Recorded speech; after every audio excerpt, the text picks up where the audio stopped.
मलिक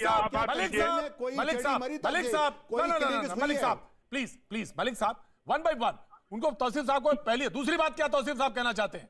तौसीफ बात, दूसरा मैं ये कहूँ, हाँ, इसका जैसा इनका ये कहना था कि देखिए, मैं आपको एक चीज से सबसे पहले मैं वाकिफ कराना चाहता हूँ कि पिछले 3 दिन से यहाँ जितने भी हमारे बच्चे हैं वो कोई अपने काम पर निकलता है, जहां भी किसी को जाना होगा बाइक पर जाते हैं, तो अप्रॉक्सीमेटली अगर आप देखें, अगर आप रैंडमली यहाँ किसी भी पुलिस स्टेशन के अंदर जाए तो वहां आपको बाइकों का बिल्कुल वो शोरूम दिखेगा।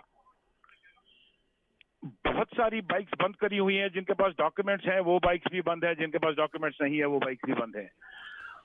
तो ये तरक्की है कि होम मिनिस्टर साहब को आना है, यहाँ सारी बाइक्स बंद हो रही है, यहाँ गाड़ियां बंद हो रही है।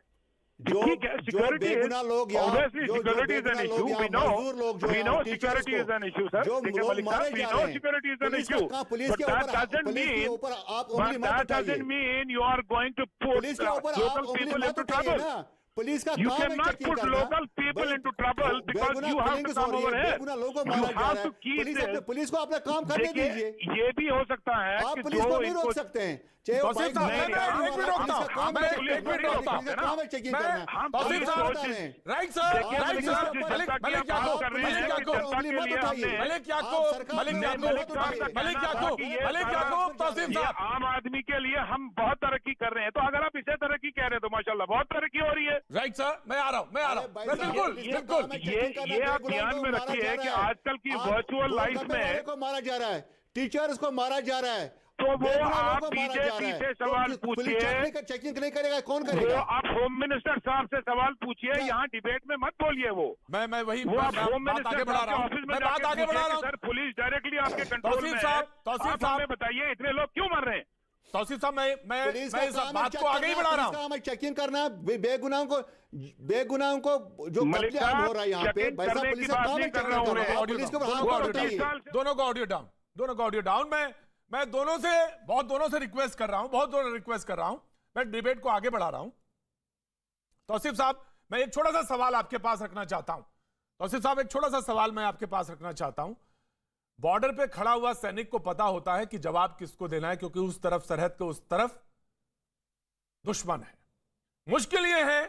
मुश्किल ये आती है कि जब आप उसी के बीच में हो तो अपनी सुरक्षा कैसे करें, आपको सुरक्षा कैसे दें? ये एक बहुत बड़ा सवाल है जो एजेंसीज के सामने इस वक्त भी मौजूद है।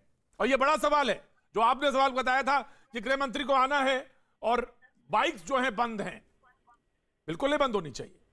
हम बिल्कुल उनको इस बात पे बिल्कुल हामी है कि हर चीज खुली होनी चाहिए, लेकिन उसका हल मुझे बताइए। जब एक प्रिंसिपल मारी जाती है, एक गोलगप्पे बेचने वाला शहीद हो जाता है, तो हम कैसे सुरक्षा करें और कैसे सुरक्षित में? हम तो आपको विकास के रास्ते पे लाना चाहते हैं। हम तो मतलब है कि वो तमाम सारे लोग जो आपके लिए खाका खींच रहे हैं, यही सवाल है।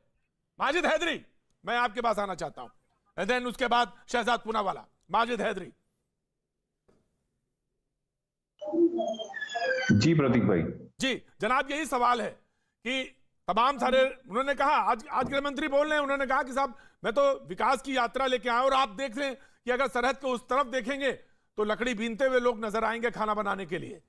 लेकिन अब यहां पे हम एक लकीर खींचना चाहते हैं विकास की, और कोशिश हो रही है और वो रास्ते पे आने की, लेकिन कुछ लोग उसको डिरेल करना चाहते हैं। तो माजिद, सवाल यही है कि हम बड़ी लंबी तकरीरें कर रहे हैं, हम बड़ी लंबे दौर से आपस में बातचीत कर रहे हैं, लेकिन अब क्या वो समय आ गया है फाइनली जब हम ये कहें आइडेंटिफाई करके, नहीं अब हमें इसी रास्ते पे चलना है जो ये विकास का रास्ता है। माजिद हैदरी जी, देखिए प्रतीक भाई, मेरा हमेशा भाजपा से इख्तिलाफ रहता है, लेकिन आज मैं एक चीज पे तारीफ करूंगा कि माननीय प्रधानमंत्री जी श्री नरेंद्र मोदी जी और माननीय गृह मंत्री श्री अमित शाह जी ने जो फैसला लिया धारा 370 खत्म करने का, उससे इतनी परफेक्टली किया कि उसके बाद 2019 में 6 महीने तक कोई प्रोटेस्ट नहीं हुए, कोई किलिंग नहीं हुई, और एक ऐसा वैक्यूम बना, एक उम्मीद बनी नए कश्मीर। प्रोटेस्ट नहीं हुए, कोई किलिंग नहीं हुई, और एक ऐसा वैक्यूम बना, एक उम्मीद बनी नए कश्मीर। लेकिन उसके बाद ऐसे क्या हालात हुए पिछले 2 वर्षों में, जो आप कह रहे हैं कि फॉल्ट फाइंड हमें करना है, क्या हालात ऐसे हुए कि Bhajpa district development council election में केवल 74 सीटें जीत पाई आउट ऑफ 276। और ऐसा क्या हुआ कि सिविलियन किलिंग्स का स्पाइक हुआ? आप देखिए, अभी आपने बात की जो 2 school teacher non Muslim Kashmir में श्रीनगर में मारे गए 4 अक्टूबर को। जिस दिन वो 2 टीचर मारे गए और पूरा देश उस दिन शोक मना रहा था, जम्मू कश्मीर की सरकार ने उसी दिन 3 दिन का जश्न डल शुरू किया। हमारे अभी पुंछ में पिछले 15 दिन से जंग चल रही है, वहां पे 9 अभी हमारे सेनाकर्मी मारे गए हैं और एक दफा भी हमारे जो यहाँ पे लेफ्टिनेंट गवर्नर साहब हैं या उनके एडवाइजर हैं कभी भी पुंछ नहीं गए। हमारी सरकार जो है ना जम्मू कश्मीर की, यही वजह है सब प्रॉब्लम की 2 वर्षों से। अमित शाह जी को क्रैकडाउन यहाँ की ब्यूरोक्रेसी पे करना होगा। जो यहाँ पे जो हालात बने हैं कि हर जगह लोग मर रहे हैं, सिक्योरिटी का कोई कंसर्न नहीं और ये सिर्फ जश्नों में बिजी है। कहीं जश्न डल चल रहा है, कहीं जश्न कश्मीर चल रहा है। अगर यही जश्न कश्मीर उस दिन असदुद्दीन ओवैसी ने किया होता जिस दिन 2 गैर मुस्लिम टीचर मारे गए थे, पूरा मीडिया आग बगोला हो गया होता कि असदुद्दीन ओवैसी जो है वो देशद्रोही है। लेकिन क्योंकि मनोज सिन्हा जी की सरकार ने किया, इसलिए आपने चुप्पी धारी। अरे भाई, अपने आप में जान के देखें, ये जो यहाँ पे सरकार चल रही है जम्मू कश्मीर में, ये मोदी जी की इमेज को स्टेज पे डाल रही है। मोदी जी को क्रैकडाउन करना होगा इस सरकार पे। क्यों लोग मर रहे हैं यहाँ? क्यों वो पुलिस वाला मरा जहां पे आज अमित शाह जी को जाना पड़ा?